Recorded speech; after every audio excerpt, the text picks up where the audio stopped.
Welcome to icon India. ఈ video ద్వారా మనం సమ్మిశ్ర కుటుంబం కాంపోజిట్ ఫ్యామిలీ గురించి తెలుసుకుందాం. ఈ టాపిక్ అనేది మీకు సోషియాలజీ పాయింట్ ఆఫ్ వ్యూలో చాలా చాలా ఇంపార్టెంట్.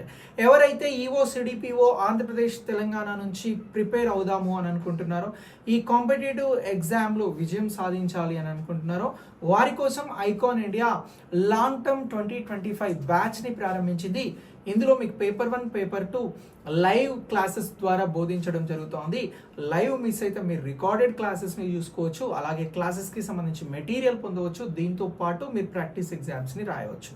దీనికోసం మీరు ఐకాన్ ఇండియా యాప్ని డౌన్లోడ్ చేసుకొని రిజిస్టర్ అవ్వండి. ప్రిపరేషన్ని వెంటనే ప్రారంభించండి. మీకు ఈఓ సిడిపిఓ ఉద్యోగ లక్ష్యం ఉంటే నోటిఫికేషన్ వచ్చినప్పుడే ప్రారంభిస్తాం, అప్పుడే చదువుతాము అని అంటే 100% కష్టం అవుతుంది. సో అలా కష్టం కాకుండా ఉండేందుకే ఈ ప్రణాళికతో ఐకాన్ ఇండియా మీ క్లాసెస్ని అందిస్తూ ఉంది.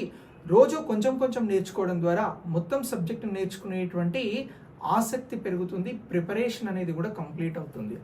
ఎగ్జామ్ నోటిఫికేషన్ వచ్చినప్పుడు రివిజన్లో ఉండాలి. సో అలా మీ ప్రిపరేషన్ని ముందస్తుగా ప్రారంభించేందుకు, ప్రిపరేషన్ని ముందస్తుగా పూర్తి చేసుకునేందుకు ఐకాన్ ఇండియా యాప్ ద్వారా లైవ్ క్లాసెస్కి జాయిన్ అవ్వండి. మనం ఈ వీడియో ద్వారా సోషియాలజీ పాయింట్ ఆఫ్ వ్యూలో పేపర్ 2కి సంబంధించి సమ్మిశ్ర కుటుంబం కంపోజిట్ ఫ్యామిలీ గురించి డిస్కస్ చేద్దాం. ఏంటి సార్ సమ్మిశ్ర కుటుంబము అని అంటే, దీనికంటే కొంచెం ముందుకెళ్ళాలి వీడియో. సో ఎలా అనంటే, ఇక్కడ మనం ఈ టాపిక్ని ఎందుకు తీసుకుంటున్నాం? కుటుంబము అనేటువంటి అంశాన్ని హైలైట్ చేయడానికి తీసుకుంటున్నాం. కుటుంబం అనేది ఒక టాపిక్, ఫ్యామిలీ అనేటువంటి టాపిక్ మీరు సోషియాలజీలో పక్కాగా చదవాల్సిందే. ఈ కుటుంబానికి సంబంధించినటువంటి అంశాన్ని నేర్చుకునేటప్పుడు మనం దీనికి సంబంధించినటువంటి స్ట్రక్చర్ని గురించి నేర్చుకుంటాం. దాన్ని మనం సింపుల్గా ఏమంటాము అని అంటే నిర్మాణము అని అంటాం. కుటుంబ నిర్మాణం ఎలా జరుగుతుంది అని అంటే సింపుల్, వివాహం ద్వారా కుటుంబ నిర్మాణం అనేది జరుగుతుంది. సో ఒక అమ్మాయి ఒక అబ్బాయి మ్యారేజ్ చేసుకున్న తర్వాత వారి ద్వారా పిల్లలు రావడం వలన ఒక కుటుంబ ఏర్పాటుకి ఇక్కడ ప్రక్రియ స్టార్ట్ అవుతుంది అని అంటున్నాను. సో ఇలా వివాహము, వంశానుక్రమము, అలాగే అథారిటీ, అధికారము, సో ఇలాంటి అన్ని అంశాలు కూడా కుటుంబ నిర్మాణంలో కీలక పాత్ర పోషిస్తాయి. వీటన్నింటితో పాటు మరొక ముఖ్యమైనటువంటిది కుటుంబానికి సంబంధించిన సభ్యత్వం. సో ఎవరి కుటుంబం కాదు అనేది ఈ సభ్యత్వం, మెంబర్షిప్ అనేది డిసైడ్ చేస్తుంది.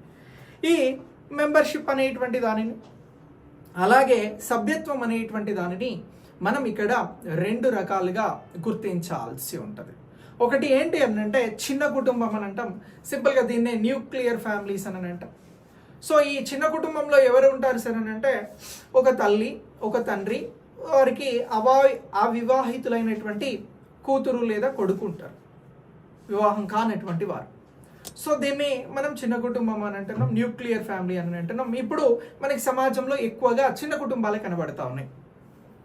అయితే దీనితో పాటు ఈ చిన్న కుటుంబం కాకుండా ఉమ్మడి కుటుంబంగా, అంటే ఒకరు లేదా ఇద్దరు లేదా ఇద్దరికంటే ఎక్కువ ముగ్గురు, ఈ తరాలకి సంబంధించినటువంటి వారు కలిసి ఒకే ఇంట్లో నివసిస్తున్నట్లయితే వారిని మనం సింపుల్గా ఏమంటున్నాము అని అంటే ఇక్కడ సమ్మిశ్ర కుటుంబము, కాంపోజిట్ ఫ్యామిలీ అని చెప్పేసి పిలవడం జరుగుతూ ఉంది. ఈ సమ్మిశ్ర కుటుంబానికి సంబంధించి దీనిని మళ్ళీ మనము 3 రకాలుగా బైఫర్కేట్ చేయడం జరుగుతూ ఉందండి. ఎన్ని రకాలుగా బైఫర్కేట్ చేస్తూ ఉన్నాం? 3 రకాలుగా బైఫర్కేట్ చేస్తూ ఉన్నాం. ఒకటి విస్తృత కుటుంబము అని అంటున్నాం, దీనినే ఇంగ్లీష్లో ఎక్స్టెండెడ్ ఫ్యామిలీ అని అంటున్నాం. రెండోది ఏంటి? బహుభర్తత్వ సమ్మిశ్ర కుటుంబము అని అంటున్నాం, దీనినే పాలియండస్ ఫ్యామిలీ అని అంటున్నాం. ఇక నెక్స్ట్ బహుభార్యత్వ సమ్మిశ్ర కుటుంబము అని అంటున్నాం, దీనినే పాలిజెనస్ ఫ్యామిలీ అని అంటున్నాం. సో ఇలా 3 రకాలుగా సమ్మిశ్ర కుటుంబాన్ని, కాంపోజిట్ ఫ్యామిలీని డివైడ్ చేయడం జరుగుతూ ఉంది. మరి మనం ముందుగా ఇందులో విస్తృత కుటుంబం, ఎక్స్టెండెడ్ ఫ్యామిలీ గురించి డిస్కస్ చేయాల్సి ఉంటుంది. మళ్ళీ ఎక్స్టెండెడ్ ఫ్యామిలీని 2 రకాలుగా బైఫర్కేట్ చేయడం జరుగుతూ ఉంది. ఒకటి ఏకస్థానిక విస్తృత కుటుంబము అని అంటున్నాం, దీనినే మోనోలోకల్ ఎక్స్టెండెడ్ ఫ్యామిలీ అని అంటున్నాం. రెండోది వచ్చి ద్విస్థానిక విస్తృత కుటుంబం అని అంటున్నాం, దీన్నే బయోలోకల్ ఎక్స్టెండెడ్ ఫ్యామిలీ అని అంటున్నాం. మళ్ళీ ఈ ఏకస్థానిక విస్తృత కుటుంబాన్ని 3 రకాలుగా బైఫర్కేట్ చేయడం జరుగుతూ ఉంది. సో ఇక్కడ ఏకస్థానిక విస్తృత కుటుంబం, మోనోలోకల్ ఎక్స్టెండెడ్ ఫ్యామిలీని 3 రకాలుగా ఎలా డివైడ్ చేస్తా ఉన్నాము అని అంటే ఒకటి పతిస్థానిక విస్తృత కుటుంబము అని అంటున్నాం. ఇక్కడ ప్యాట్రీ లోకల్ ఎక్స్టెండెడ్ ఫ్యామిలీ అని చెప్పేసి పిలవడం జరుగుతూ ఉంది. అంటే ఏంటి, ఒక అమ్మాయి మ్యారేజ్ చేసుకున్న తర్వాత ఆ అమ్మాయికి సంబంధించినటువంటి హస్బెండ్ దగ్గరికి వచ్చి ఉంటారు, అంతే కదా. సో ఇక్కడ పతిస్థానిక అని అంటున్నాం. ఇలా ఆ కుటుంబంలో ఒక 4-5 అబ్బాయిలు ఉంటే ఆ అబ్బాయిల్ని చేసుకున్నటువంటి అమ్మాయిలందరూ వచ్చి వారి హస్బెండ్స్ ఇళ్లలో ఉంటూ ఇక్కడ ఫ్యామిలీని బిల్డ్ చేస్తూ వెళ్తూ ఉంటారు. వీరంతా కలిసే ఉంటారు. ఇలా కలిసి ఉండేటువంటి దానినే మనం పతిస్థానిక విస్తృత కుటుంబంగా చెప్పడం జరుగుతూ ఉంది. ఇక నెక్స్ట్ దీని తర్వాత పత్ని స్థానిక విస్తృత కుటుంబము అని అంటున్నాం. అంటే ఎవరైతే మ్యారేజ్ జరిగినటువంటి కపుల్ ఉంటారో అందులో హస్బెండ్ అమ్మాయి వాళ్ళ ఇంటికి వెళ్తారు. సో ఇలా ఆ ఇంట్లో 4-5 అమ్మాయిలు ఉంటే ఆ అమ్మాయిల్ని చేసుకునే వారంతా కూడా అమ్మాయి వారి వాళ్ళ ఇంటికి వెళ్ళి అక్కడ సంసారాన్ని పెడతారు. సో ఇలా ఫ్యామిలీ అనేది అక్కడ బిల్డ్ అవుతూ ఉంటుంది. సో దీనికి సంబంధించి దీనినే పత్ని స్థానిక విస్తృత కుటుంబం అని అంటున్నాం, మ్యాట్రీ లోకల్ ఎక్స్టెండెడ్ ఫ్యామిలీ అని అంటున్నాం. సో ఇక్కడ ఇది ఎక్కడ ఉంటుంది భారతదేశంలో అంటే కేరళలో నాయర్లకి సంబంధించినటువంటి వాళ్ళల్లో కనబడుతుంది. అలాగే భారతదేశంలో ఉన్నటువంటి కాశీ గారో తెగలలో కూడా ఈ విధానం ఉంది అనేటువంటి అంశాన్ని మనం గుర్తించాల్సి ఉంటుంది. ఇక నెక్స్ట్ దీని తర్వాత మాతుల స్థానిక విస్తృత కుటుంబము అని అంటున్నాం. అంటే దీన్నే వెన్యూక్యూ లోకల్ ఎక్స్టెండెడ్ ఫ్యామిలీ అని అంటున్నాం. అంటే ఎవరైతే అబ్బాయిలు ఉంటారో ఆ అబ్బాయిలు మేనమామల ఇంటికి వెళ్ళి మేనమామల ఇంట్లో సెటిల్ అయి ఆ మేనమామకి సంబంధించినటువంటి కూతుర్లను చేసుకొని అక్కడే ఫ్యామిలీస్ని బిల్డ్ చేయడం జరుగుతుంది.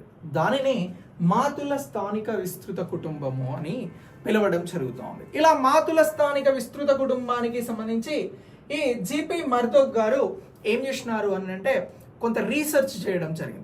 ఇలా ఈ రీసెర్చ్ చేసినప్పుడు ఏదైతే కొలంబియాకి సంబంధించి హైదా అనేటువంటి తెగ ఉందో ఆ తెగ మాతుల స్థానిక విస్తృత కుటుంబానికి సంబంధించినటువంటి ఈ కాన్సెప్ట్ని ఫాలో అవుతుంది అని చెప్పేసి జిపి మర్దోక్ గారు చెప్పడం జరిగింది. ఇలా ఈ అంశాన్ని మనం ఎగ్జామినేషన్ పాయింట్ ఆఫ్ వ్యూలో గుర్తించాల్సి ఉంటుంది. ఇక నెక్స్ట్ మనం ఏకస్థానిక విస్తృత కుటుంబాలకి సంబంధించి ఇలా ఈ అంశాలను మాట్లాడినాం. ఇక ద్విస్థానిక విస్తృత కుటుంబాలు అని అంటున్నాం. మరి ద్విస్థానిక విస్తృత కుటుంబాలు అని అంటే ఇప్పుడు ఒక కుటుంబంలో ఒక 5 మంది ఉంటే ఒక 2 అబ్బాయిలు లేదా ఒక 3 ఒక 5 అమ్మాయిలు ఒక 5 అబ్బాయిలు ఉన్నారు అని అనుకుందాం. ఇందులో ఒక 3 లేదా 4 లేదా కనీసం 2 తల్లిదండ్రులతోటే ఉంటూ వారు ఆడపిల్లలు అలానే ఉన్నారు, పెళ్లిళ్ళు చేసుకొని ఇక్కడే ఉన్నారు, అబ్బాయిలు కూడా పెళ్లిళ్ళు చేసుకొని ఇక్కడే ఉన్నారు, వారితో పాటు వాళ్ళ మనవళ్ళు మనమరాళ్ళు ఇలా వీరంతా కూడా ఇక్కడే ఉంటున్నారు.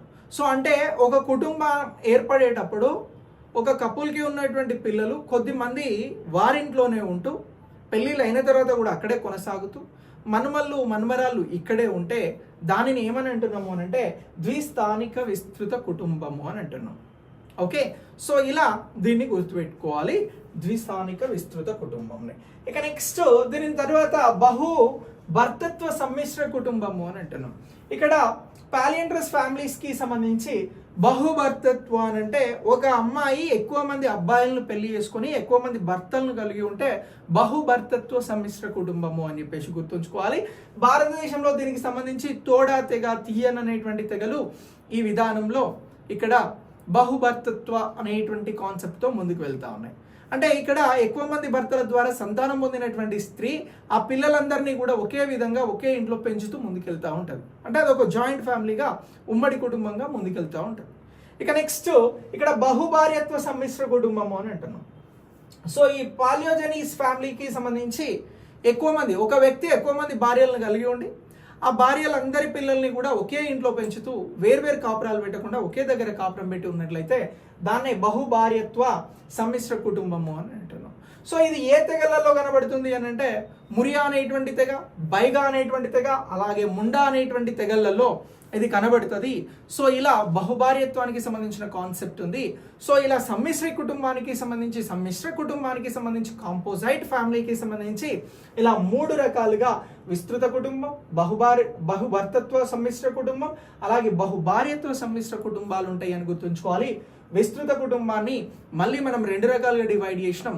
ఒకటి ఏకస్థానిక కుటుంబం, 2 ద్విస్థానిక కుటుంబం అన్నాం. మళ్ళీ ఏకస్థానిక కుటుంబాన్ని 3 రకాలుగా డివైడ్ చేస్తున్నాం. పతిస్థానిక సమ్మిశ్ర కుటుంబం, అలాగే పత్ని స్థానిక సమ్మిశ్ర కుటుంబం, అలాగే మాతుల స్థానిక సమ్మిశ్ర కుటుంబము అని చెప్పేసి గుర్తుంచుకుంటే, ఈ ఒక్క మ్యాప్ని గుర్తుంచుకుంటే మీకు మొత్తం కాన్సెప్ట్ గుర్తుంటుంది. సో ఇలా ఈ అంశాలను ఎగ్జామినేషన్లో ఫాలో అవ్వండి. సో మీకు ఉపయోగపడితే క్వశ్చన్స్ వచ్చిన ఆన్సర్స్ని ఈజీగా చేయవచ్చు. సో ఇలాంటి క్లాసెస్ కోసం ఐకాన్ ఇండియా ఛానల్ని ఫాలో చేయండి, వీడియోని లైక్ చేసి మీ మిత్రులకి షేర్ చేయండి. మీరు ప్రిపరేషన్కి సిద్ధంగా ఉంటే వెంటనే ప్రారంభించండి. Thanks for watching. నెక్స్ట్ వీడియోలో మళ్ళీ కలుద్దాం.